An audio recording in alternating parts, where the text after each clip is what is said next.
Então, boa noite, meus irmãos. Boa noite, Célia. Boa noite, Nivaldo. Boa noite mais uma vez a todos todos vocês. Com muita alegria, estamos aqui dando início a mais uma semana e, como sempre, com o nosso estudo do Livro dos Espíritos. Estamos falando sobre as leis naturais, já vimos a lei da adoração, estamos na lei do trabalho. Daqui a pouco nós vamos dar continuidade na questão 680, porque semana passada só lemos o título, né? Célia, ficou para a nossa reflexão aí da semana também, né? Para a gente pensar.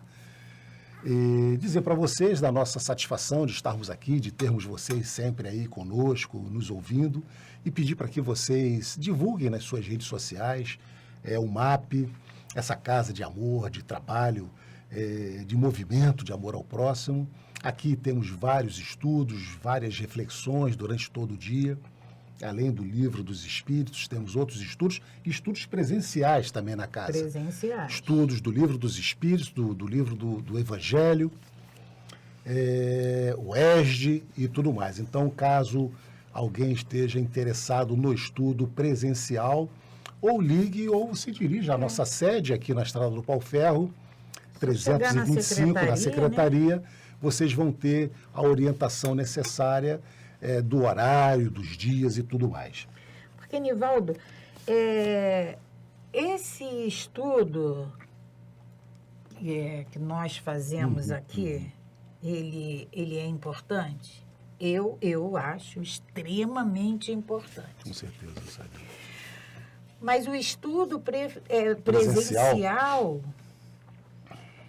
eu também acho ele extremamente importante. Por quê? Porque dá a opção de vocês, né, interagirem direto, na hora da dúvida. E nada como estudar olhando um para o outro. Vocês estão nos vendo, mas nós não estamos vendo vocês. E quantas dúvidas não devem brotar na cabeça de vocês, aí vocês ficam impossibilitados, de repente até podem escrever. Mas no ao vivo, o esclarecimento, né, é na hora. O retorno. É na hora. E no presencial, Nivaldo, sabe quando a gente está num grupo de estudo, aí você não entendeu, não é isso? Você percebe. Pela fisionomia, pela reação, a gente percebe. O outro percebe que não foi bem entendido. A interação. Você volta novamente ao assunto e tem a oportunidade de... Então, E outra coisa importante, né, Célia? O estudo da doutrina espírita tem um início, tem um começo, mas não tem fim.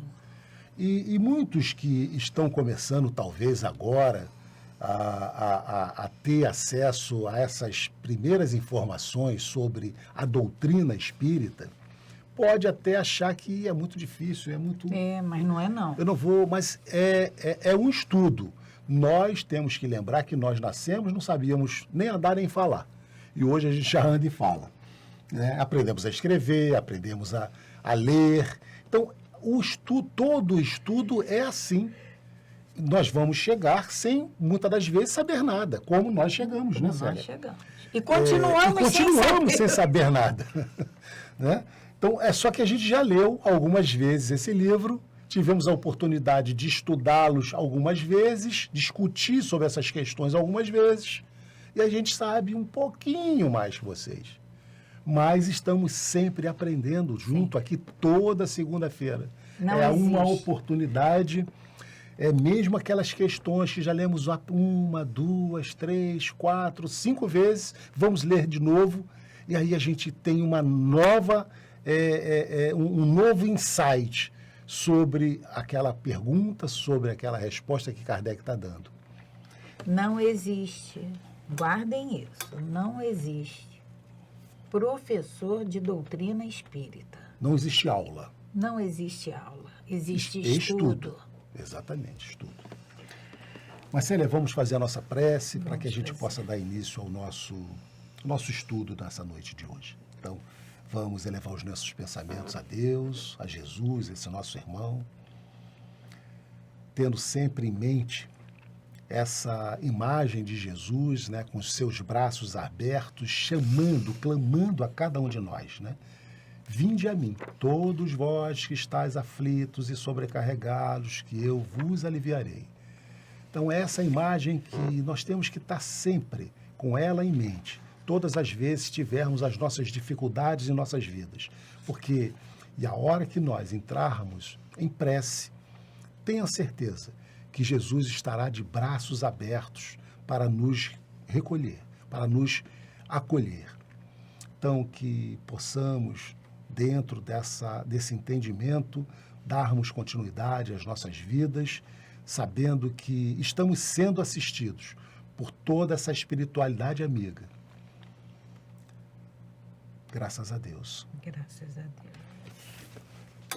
Para darmos início, né, a gente sempre faz uma reflexão do dia, da noite, da semana, e nós vamos pedir para que seja colocado a imagem, a reflexão dessa noite, e nós vamos perceber que na reflexão dessa noite apenas temos uma imagem: Jesus batendo em uma porta. E o que a gente tem que olhar para essa imagem e perceber? Essa porta não tem maçaneta. Não tem maçaneta. Ele está batendo. Ou seja, ela abre de dentro para fora, Célia. Essa é a história. Não tem escrito nenhum. Nada. Porque vocês estão acostumados com as nossas reflexões, tem sempre algum escrito. Não Nessa tem de maçaneta. hoje, não tem. E, Célia, quantas vezes Jesus está incessantemente batendo nos nossos corações e nós não abrimos? Porque quem tem a oportunidade, a possibilidade de abrir para que essas informações que entrem em nós, somos nós mesmos. Somos nós. A maçaneta está dentro de nós. Só nós podemos Nós abrir falamos essa aqui porta. sobre a necessidade do estudo, né? Sobre a necessidade desse início, e não tínhamos nem combinado isso, mas vem exatamente de encontro. Nada é por acaso, né, Célia? Nada é por acaso, nada. Então, quando nós decidimos estudar a doutrina espírita, nós estamos abrindo essa maçaneta para que a doutrina, para que os ensinamentos de Jesus entrem dentro de nós. E esse bater a porta, ele está sempre batendo na nossa porta.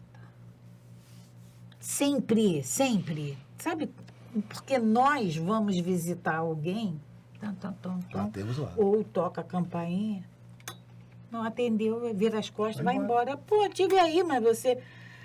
Mas volta novamente, né? Baixa, até o dia que a gente vai ter que abrir essa porta. Essa porta um dia vai ter que ser aberta. Né? Mas que a gente entenda, né, Célia, que quanto mais rápido a gente abrir, melhor para nós. E como é que eu vou escutar esse bater na porta? Vamos serenar nossos corações, nossos pensamentos. Vamos fazer uma reflexão do que nós estamos fazendo, como eu estou olhando para o meu irmão, o que eu estou pensando dele, o que eu estou fazendo por ele. Vou serenar meu coração e eu vou escutar essa batida na minha porta. Porque, como você falou, Nivaldo, essa porta vai ser aberta. Ou porque eu quero abrir. Eu escutei e escancaram a porta para ele. Ou então porque eu vou ser forçada a abrir. Mas que ela vai ser aberta, ela vai ser aberta. Célia, eu acho que caberia a gente dizer assim, né? Essa porta, ela se abre por dois motivos. Ou pela dor ou pelo amor. Sabe normalmente é pela dor. Porque a gente faz ouvido de mercador. Bate, a gente não, é cobrança. Finge que não é conosco. Não é comigo. É. Mas aí quando chega aquela doença, aí a gente para. Aí nós vamos abrir todas as portas. Aquele desemprego que chegou. Aquela perda que acabamos de ter. Aí a gente abre tudo. Aquela doença. Mas a gente não precisa chegar a esse ponto. Isso, todas essas... Se nós... todas essas... possibilidades, né?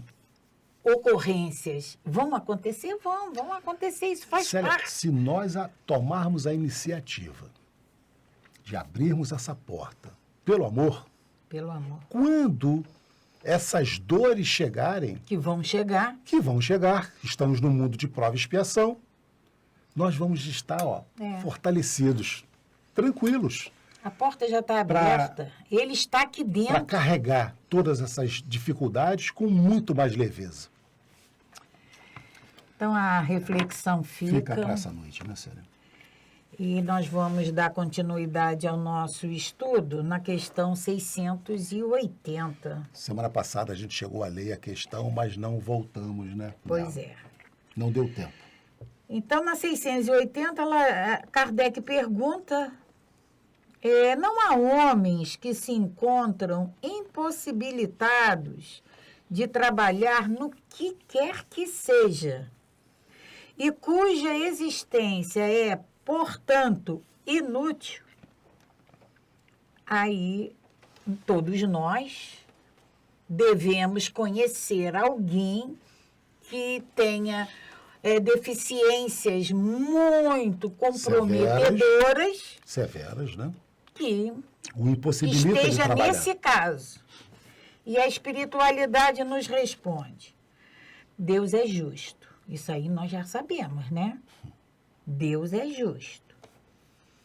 E, pois, se condena aquele que voluntariamente tornou inútil a sua existência, porquanto esse vive a expensas do trabalho dos outros.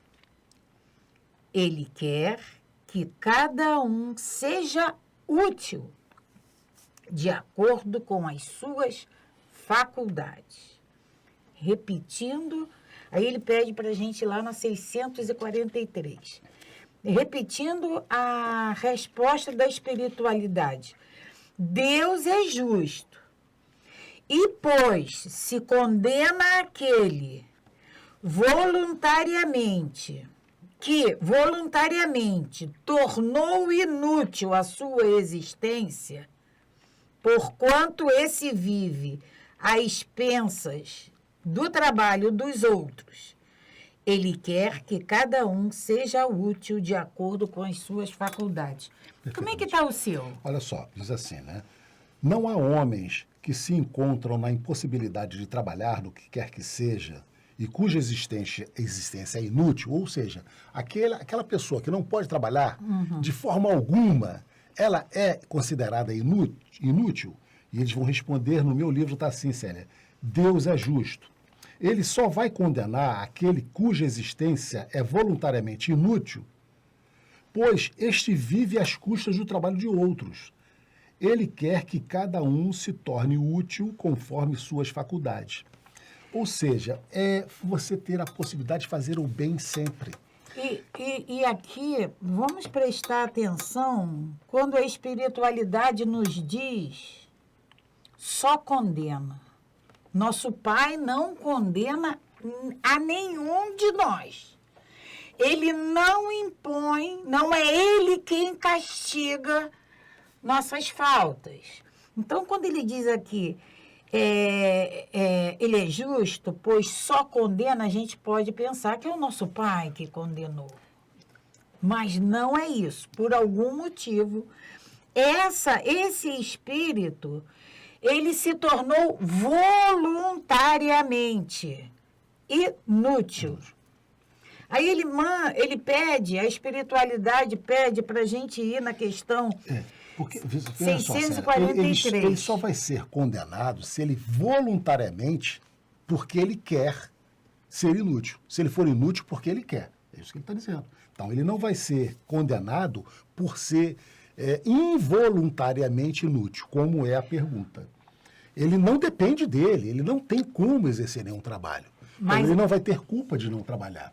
Ele pode viver às custas de terceiros. Ele pode até nesse caso aqui, viver às custas por prazer dele. Mas olha o que a questão 643 nos diz. Kardec pergunta: haverá quem, pela sua posição, não tenha possibilidade de fazer o bem? A gente sabe que todo trabalho útil é trabalho. Todo trabalho no bem é um trabalho útil. E aí a espiritualidade nos diz: não há quem não possa fazer o bem. Somente o egoísta nunca encontra ensejo de o praticar. Basta que esteja em relações com outros homens para que se tenha ocasião de praticar o bem. E aí continua a resposta da espiritualidade. E em relação à pergunta de Kardec, não há homem que se encontra impossibilitado, não existe impossibilidade para quem quer que seja de praticar o bem. Essa inutilidade, essa deficiência comprometedora, séria, que esse espírito possa agora estar sofrendo, ainda assim, nada impede que ele pratique o bem. Nada. É isso aí. Então, a questão 681.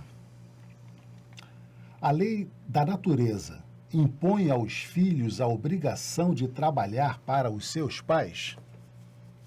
Olha. A lei da natureza. A lei da natureza. Impõe. Aos filhos a obrigação de trabalhar para os seus pais? Vamos lembrar que no Evangelho segundo o Espiritismo tem um capítulo deste honrai o vosso pai e a vossa mãe. E aí, dentro desse capítulo, honrai o vosso pai e a vossa mãe, tem um subtítulo que diz ingratidão dos filhos. E eu sempre ressalto nesse capítulo, né, Célia, por que foi colocado, né, honrai vosso pai e vossa mãe? Por que não foi dado o título, né, amai vosso pai e vossa mãe? Porque, infelizmente, Célia, a gente sabe que é possível até que alguns filhos não amem o seu pai e a sua mãe. Mas, independente de amar ou não, eles precisam honrar. Por isso é que o título é honrar vosso pai e vossa mãe. Até porque, Nivaldo, a gente vai... Mas como que eu vou honrar? Se eu não amo, como é que eu vou honrar? Uma coisa a gente não pode deixar passar em branco, fingir que não existiu. Se eu estou aqui hoje... Porque você dependeu do teu pai e da tua mãe. Uma gratidão eu tenho que ter, eu sou obrigada a ter lá de trás. Ao meu pai e à minha mãe. Porque eu podia ter sido abortada. Eu podia, não podia? Não deveria. Ninguém deve fazer isso. Mas não está ao alcance de todo mundo. Quem quer fazer, de fazer. Erradamente, mas fazer. Então nós temos que... Essa gratidão por tem esse que princípio que você está dizendo, Célia, pela oportunidade que eles nos deram de nascer, nós temos que honrá-los. Podemos até não amá-los. Mas temos que honrá-los. Honrar, temos. E então, daí vem essa pergunta essa questão de Kardec. Agora, né, Kardec pergunta, né? A lei da natureza impõe aos filhos a obrigação de trabalhar para os seus pais? Dentro do que nós estudamos, vamos ver o que os espíritos respondem. Certamente. Ou seja, os filhos precisam trabalhar para os pais se eles não tiverem condições de se manterem. Certamente.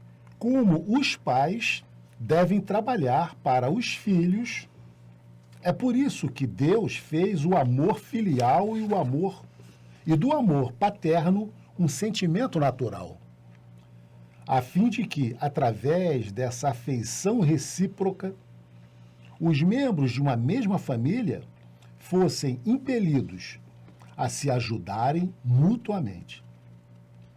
É o que muito frequentemente é desprezado na vossa sociedade atual. Eles mandam lá recorrer à questão 205, mas antes disso nós vamos falar sobre essa questão aqui mesmo, né? Então, os espíritos dizem, Célia, que assim como os pais devem trabalhar para sustentar os seus filhos, que não é natural, né? Os pais não sustentam, não criam, não dão todas as condições necessárias para a criação dos filhos. Então, é natural que numa idade adulta, numa velhice em que os pais não tenham a oportunidade, a possibilidade de se manterem, que esses filhos supram as necessidades básicas da sobrevivência de seus pais. É isso que eles nos respondem. Na questão 205, que eles pedem para que a gente vá lá, a questão diz assim: aos olhos de algumas pessoas, a doutrina da reencarnação parece destruir os laços de família, fazendo-os anteriores à nossa existência atual. Então, por que que parece destruir? Porque o que era irmão vai ser pai, o que era pai vai ser sobrinho, vai ser filho. Então, destrói? Ele, não destrói. Ela os distende. Porém, não os destrói. Distende, aumenta. A reencarnação aumenta essa nossa família espiritual. Sendo a parentela baseada em afeições anteriores, os laços que unem os membros de uma mesma família, não menos precários, são menos precários. Ela aumenta os deveres da fraternidade, visto que o vosso vizinho ou no vosso criado pode encontrar-se um espírito que tenha sido ligado a vós pelo laço do sangue. Então, eles nos dizem nessa questão 205, Célia, que a dúvida era que se a reencarnação ela diminuiria os laços de família. Os laços de família, mas na verdade ela aumenta. Ela aumenta. Porque ela mostra para nós que, até como eles nos dizem, né, aquele vizinho ou outros já foram parentes nossos em outras encarnações, em outras possibilidades. Nessa questão, Nivaldo, fica entendido que todas as pessoas que fazem parte do nosso convívio têm alguma relação direta ou indiretamente conosco. E nós precisamos... E nós vamos cair naquele velho caso. Não existe acaso. Não existe. Todos nós que temos esse convívio, de alguma maneira, nós temos essa Então, Célia, nós temos que pensar que todos nós somos responsáveis por todos nós. Por todos nós. E nós vamos ver daqui a pouco a lei de sociedade. Isso aí acaba com uma mania que nós temos, assim, a gente está num ambiente e a gente começa a pensar mal. Não tem problema nenhum, o pensamento é só meu. Não, afeta a todos. A gente tem que começar a se policiar. Nós temos que nos enxergar, Célia, como uma grande família universal. Essa questão de Kardec, essa questão 681, ela é muito importante para os filhos, que um dia serão pais, como para os pais que um dia foram filhos. Perfeitamente. Essa gratidão, vamos pensar em quando nós éramos bebê, nas nossas doenças, nas nossas febres, nos nossos problemas de saúde, nas nossas internações, nas preocupações que nós demos, na ida para a escola. E olha quanto nós tivemos o apoio dos nossos pais. Né, e agora eu me nego, e agora que eles precisam de mim, porque tudo é uma curva de subida e depois ela declina novamente. E agora que eles precisam, eu fecho os meus olhos. Não, dá muito trabalho. Não, fica aqui perto. Não, não é assim. É lei. É lei do nosso Pai. Aí nós vamos, agora um outro subtítulo, que também é muito interessante para todos nós. Limite do trabalho. Repouso. E o repouso. O repouso a gente entende perfeitamente. O trabalho é que é difícil. O limite o repouso a gente gosta. A gente sabe, ainda mais quando é repouso remunerado, aí é. Mas nós vamos para a questão 682, que fala do limite do trabalho, repouso. E a 682, Kardec pergunta: sendo uma necessidade para todo aquele que trabalha, o repouso não é também uma lei da natureza? Sendo uma necessidade para todo aquele que trabalha, o repouso não é também uma lei da natureza? Antes de nós falarmos da resposta da espiritualidade, vamos pensar na nossa vida. A gente passa um dia envolvido em atividades, aí chega a noite, nós sentimos necessidade de colocar nosso corpo em repouso. Né? Em repouso. É uma necessidade física, né, Célia? Uma necessidade física. Se nós não colocarmos esse corpo em repouso, se nós transgredirmos essa necessidade, o que vai acontecer no dia seguinte? Isso, pelo menos quando nós éramos mais novos, nós cansamos de fazer. Hoje já é mais difícil. E hoje, se nós ficarmos uma noite em claro, como é que nos comportamos? Isso é para ver a necessidade do repouso antes de entrar na resposta da espiritualidade. E aí eles nos respondem. A pergunta de Kardec primeiro. Sendo uma necessidade para todo aquele que trabalha, o repouso não é também uma lei da natureza? E eles nos respondem, sem dúvida. O repouso serve para a reparação das forças do corpo. E também é necessário para dar um pouco mais de liberdade à inteligência, a fim de que se eleve acima da matéria. Então, esse repouso é a reparação de que nós necessitamos, é a reparação das nossas forças. E ele é necessário para essa liberdade da nossa inteligência. Serve para as duas situações, né, Célia? Porque o nosso corpo físico, da nossa condição hoje, de reencarnado, do nosso mundo de prova e expiação, o nosso corpo requer esse descanso. É o que você disse muito bem, não tem como, no final de um dia de trabalho, nós negligenciarmos uma noite de sono. Nós precisamos disso para restaurar as nossas energias. E o espírito também, para restaurar as suas inteligências. Né? E aí, quando ele diz, para dar um pouco mais de liberdade à inteligência, a fim de que se eleve acima da matéria, nós já vimos também em programas anteriores que o corpo repousa, o espírito não.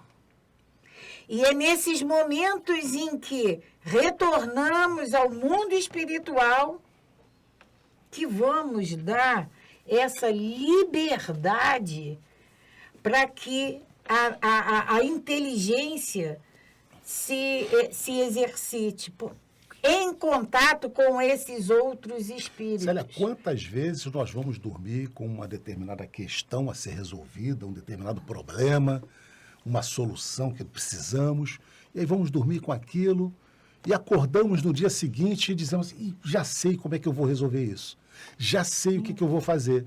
A gente nem imagina, né, aonde esteve. Aonde nós conseguimos essa reparação, né? Exatamente, porque o nosso espírito se desprendeu e ele pôde trazer essa avaliação para nós, essa solução para nós. Então, da necessidade, da importância desse descanso físico do corpo e essa liberação do nosso espírito, né? E aí tem a 683. 683. Qual é o limite do trabalho? Qual é o limite do trabalho? Hoje se fala tanto, né? Fala-se em trabalho escravo, trabalho análogo ao escravo, né? Qual é o limite do trabalho? E eles respondem, o limite das forças. Além disso, Deus deixa o homem livre. Então, nós podemos trabalhar no limite de nossas forças. Mas Deus também deixa o homem livre. Nós sabemos que o dia tem 24 horas. Nós precisamos trabalhar, precisamos descansar, nos alimentar, nos divertir. Então, foi baseado essas 8 horas de trabalho ou alguma coisa parecida, ela foi baseada exatamente no dia, né, Célia? Nas 24 horas que nós temos. Então, trabalha-se, precisa-se de tempo para dormir, precisa-se de tempo para se alimentar e para se divertir. Então, dividiu-se aí e chegou-se a uma conclusão de que nós temos que trabalhar um determinado período de horas durante o dia. Sim. Mas, rigorosamente, nós podemos trabalhar no limite das nossas forças. Um vai trabalhar, olha, vai ter gente, Célia, que vai dizer, olha, eu só consigo trabalhar 3 horas por dia. Depois eu não rendo mais. Depois eu não consigo mais. Ou não, eu consigo trabalhar 8 horas. Tem outros que trabalham mais de 8 horas por dia. Há algum problema nisso? Nenhum. Cada um vai trabalhar dentro das suas possibilidades. É o que eles nos dizem aqui, no limite de suas forças. Se ele trabalha lá 16 horas por dia e tá bom para ele assim, ótimo, sem problema nenhum. Lembrando sempre que todo trabalho útil é trabalho. Nós temos 2 tipos de trabalho. E eles dizem, Deus deixa o homem livre. O homem livre. Então, esse negócio, Nivaldo, porque aqui, quando a gente fala o limite do trabalho, a gente pensa sempre no trabalho remunerado. Físico, Trabalho remunerado. Físico. Mas quando a gente chega à casa espírita e fala, amanhã, por exemplo, nós temos reunião na nossa casa. Ah, não. Eu cheguei aqui, era 1h da tarde, já são 6 horas, está na hora de eu ir embora. E nós temos que pensar nessa questão 683. Qual é o limite do trabalho? É o limite das nossas forças. Não é Kardec, a espiritualidade não está aqui dizendo... Não impôs nenhum limite. Nenhum limite. Então, se eu cheguei a essa casa às 8 horas da manhã e já são 8 horas da noite e eu ainda tenho disposição para continuar trabalhando... Sem problema nenhum. Sem problema nenhum. Não é esse tempo de trabalho que vai dizer que está na hora do repouso. É isso mesmo. Aí, a 684, Kardec pergunta que se deve pensar dos que abusam, como sempre a gente abusa de tudo, né? É verdade. O que se deve pensar dos que abusam de sua autoridade, impondo a seus inferiores excessivo trabalho. Quando diz aqui impondo a seus inferiores, a gente tem que entender que inferior, ninguém é de ninguém. Ninguém é superior e inferior. aqui nesse mundo em que nos encontramos. Esses inferiores a gente tem que entender como subalternos. Tá? E a espiritualidade nos responde: isso é uma das piores ações que se deve pensar dos que abusam de sua autoridade. E a espiritualidade nos responde: isso é uma das piores ações. Todo aquele que tem o poder de mandar é responsável pelo excesso de trabalho que imponha a seus inferiores, a seus subalternos. Porquanto, assim fazendo, transgride a lei de Deus. Então, esse que possui autoridade, que possui o poder e que abusa dessa autoridade, desse poder, a espiritualidade nos diz que é uma das piores ações. Até porque, vamos colocar aquela regra áurea. Sim. Se fosse o contrário. Fazer ao próximo tudo aquilo que eu gostaria que o próximo me fizesse. Se o subalterno me impusesse isso, eu iria gostar. Então, essa regra áurea, mais uma vez, né, ela se emprega em tudo. Porque, Célia, na questão anterior, quando eles nos respondem né? que o trabalho pode ser exercido no limite de nossas forças e que Deus nos deixa livre, é uma questão de eu escolher. Como você disse. Eu posso chegar no trabalho às 8 da manhã, às 8 da noite, eu ainda estar com um pique para trabalhar mais. Porque eu assim quero. Mas, Nivaldo, quem vai medir o limite das minhas forças sou eu. Não é você que vai dizer. No momento em que eu sou um subalterno e sou o chefe, né, que impõe aquele subalterno um excesso de trabalho, aí ele não está exercendo esse trabalho por conta própria.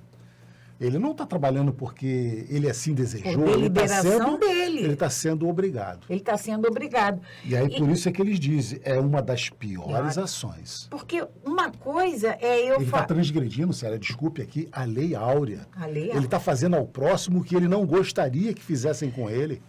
Porque uma coisa é eu falar assim, eu estou esgotada. Eu tenho que parar porque já chegou no meu limite. Outra coisa é você virar para mim e falar assim, não, você aguenta trabalhar mais umas 5 horas aí. Não é você que tem que determinar a minha exaustão. Eu é que tenho que conhecer o meu corpo e eu vou determinar isso. E nessa questão, ele pede para a gente ir lá na 273. A 273, ela diz assim, um homem pertence a uma raça civilizada.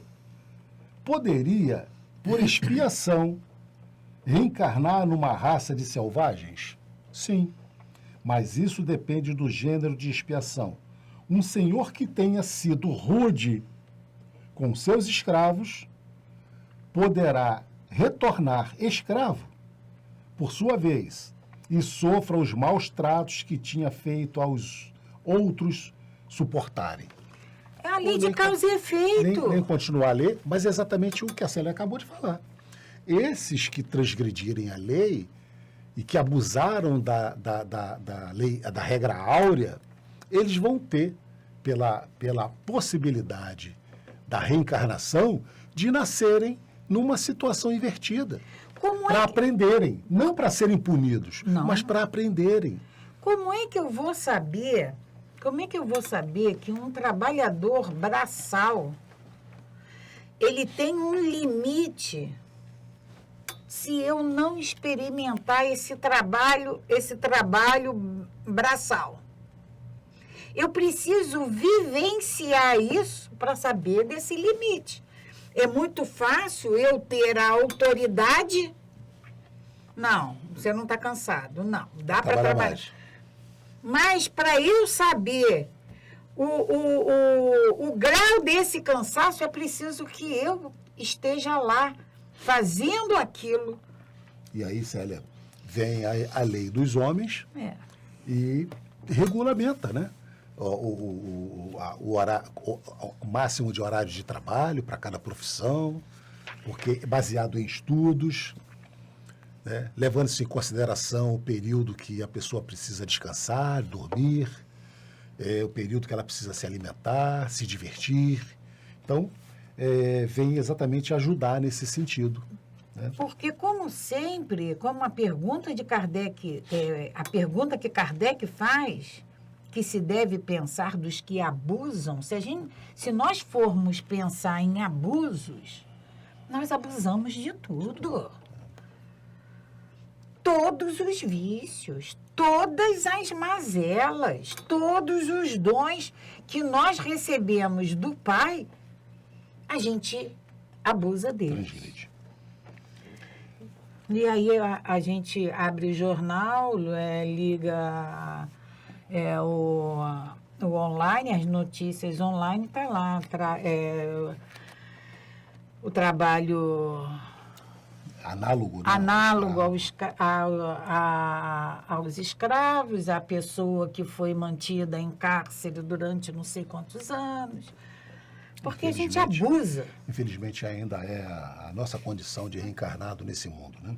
Que temos que superar. Não adianta a gente ficar assim, não, estou aqui nesse mundo de expiação e prova, então assim tudo é válido. Não, né? Não, nós estamos aqui para corrigir. Questão 685. O homem tem direito ao repouso na sua velhice? Então, trabalhei a vida toda, chegou no final da vida, ele tem direito a esse repouso, a essa aposentadoria? Agora, vamos mais uma vez. Se a lei do homem reconhece isso, que na velhice todos nós temos direito ao repouso, o que fará a lei de Deus? Eles vão nos responder, sim. Sua obrigação foi apenas até o limite de suas forças. Então, ele trabalhou aquele período e chegou no momento em que ele não tem mais forças físicas para continuar. Então, ele tem que repousar. Kardec, então, faz uma outra pergunta em cima dessa mesma questão. Mas de que recurso disporá o velho que precisa trabalhar para viver e não pode? Então, ele trabalhou a vida inteira, chegou no momento que ele já não tinha mais força física. Como é que ele vai viver? Como é que ele vai sobreviver? E eles nos respondem, a espiritualidade responde. O forte deve trabalhar para o fraco. Não tendo ele família, a sociedade deve fazer as vezes desta. É a lei de caridade. Então, isso foi em 1860, né, Célia? 1860, não tínhamos as leis trabalhistas ainda. Não tinha. Mas a espiritualidade já alertava que, naqueles casos em que nós não tivéssemos a possibilidade de... O livro dos Espíritos foi em 1857. 1857. Eles já estavam aqui a prévia das leis trabalhistas, né? O forte deve trabalhar para o fraco. Não tendo ele família, a sociedade deve fazer as vezes desta, e é a lei de caridade. Aí nós vamos colocar isso no nosso mundo. Você trabalhou durante o tempo que a lei determina que você tenha que trabalhar, que você sempre no trabalho, estamos nos referindo ao trabalho físico. O trabalho remunerado. Você trabalhou aquele tempo que a lei determina e você se aposenta. E você continua recebendo. Isso. Quem é que sustenta esse recebimento que você tem? É aqueles que continuam trabalhando, os fortes. Que vêm. São o forte deve trabalhar para o fraco. Então, os que estão na ativa vão trabalhar para aqueles que já estão vão continuar aposentados. Descontando. Isso aí. E aí, quando ele diz assim, não tendo este família, a sociedade deve fazer às vezes desta. Não é o que acontece, não tem gente que nunca trabalhou na vida e agora está na velhice e tem lá um benefício. Se a lei do homem faz isso, se a lei do homem reconhece isso, como que a gente vai imaginar que a lei do nosso pai Não faça. não faz? Célia, chegamos ao final de Chegamos ao final. um estudo, né? E essa questão tem uma nota grande de Kardec. Nós vamos deixar para a próxima semana. E a gente volta aí nessa questão sobre esse trabalho.